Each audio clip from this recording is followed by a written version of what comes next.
கிறிஸ்துவுக்குள்ள நாம் புதிய சிருஷ்டியா இருக்கிறோம்.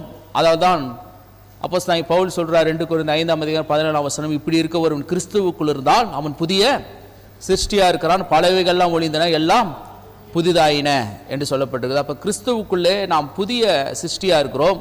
அது மாத்திரமல்ல, இந்த புதிய சிருஷ்டி என்றால் என்ன, நாம் எப்படிப்பட்டவர்களாக இருக்கிறோம், எப்படிப்பட்ட காரியங்கள் நமக்குள்ளே நடந்திருக்கிறது, எப்படிப்பட்ட காரியம் கர்த்தர் நம்ம எப்படி பிரித்து எடுத்திருக்கிறார், நாம் எப்படி இருக்க வேண்டும், எப்படி வாழ வேண்டும்.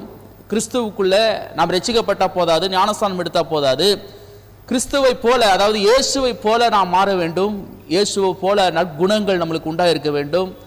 அவரை போல நாம் இரக்கமுள்ளவராக இருக்க வேண்டும். அதனால தான் பாருங்க, மத்தேயு சுவிசேஷத்தில் 5ஆம் அதிகாரம் 6ஆம் அதிகாரம் 7ஆம் அதிகாரம் 3 அதிகாரமும் ரொம்ப முக்கியமானது. அந்த சேர்மன் ஆன் தி மவுண்டன் சொல்லுவாருங்க ஆங்கிலத்தில். ஏனென்றால் அது ரட்சிக்கப்பட்டவர்கள், அது இயேசுவை தன் சொந்த ரட்சகராக ஏற்றுக்கொண்ட அத்தனை மக்களுக்கும் ஒரு மீட்டிங் வைக்கிறார் ஆண்டவர், அரேஞ்ச் பண்றாரு.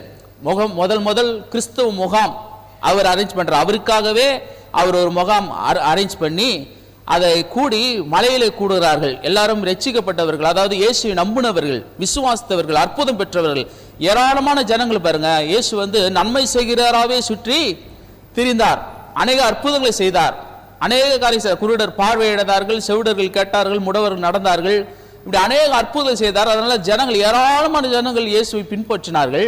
அந்த பின்பற்றின மக்களுக்கு சில காரியங்களை சொல்ல விரும்புகிறார், அநேக காரியங்களை சொல்ல விரும்புகிறார். இப்ப நம்ம ரட்சிக்கப்படுறோம்னா நமக்கு என்ன அவசியம், அதாவது ரட்சிக்கப்பட்டவர்களுக்கு வசனம் அவசியமா இருக்கிறது. அருள்வியா, கர்த்தருடைய வசனம் ரொம்ப முக்கியம். அதுதான் நம்முடைய ஆவிக்குரிய காரியங்களில் நம்மளை வளர்ச்சியாக்குறது, இன்னும் அதிகமாய் தேவனுக்குள்ள நெருங்க வைக்கிறது. நாம் மறுபடியும் பிறக்கிறோம். எப்படி பிறக்கிறோம்? ஆவியில பிறக்கிறோம், புதிய சிருஷ்டியாக மாறுகிறோம். நம்முடைய சரீரம் மாறலைன்னு அப்படியே தான் பாவ சரீரமா இருக்கிறது.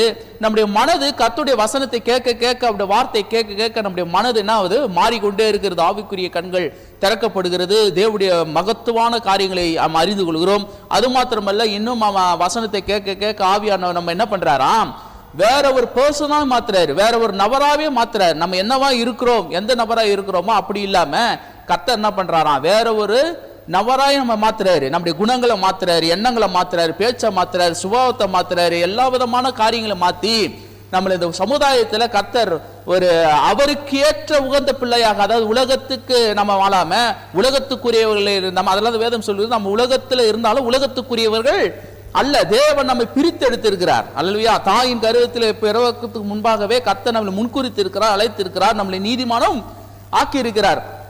அப்ப நம்ம கிறிஸ்துவுக்குள்ள கர்த்தர் என்ன பண்றார், ஒரு வேற ஒரு நபராய் மாற்றி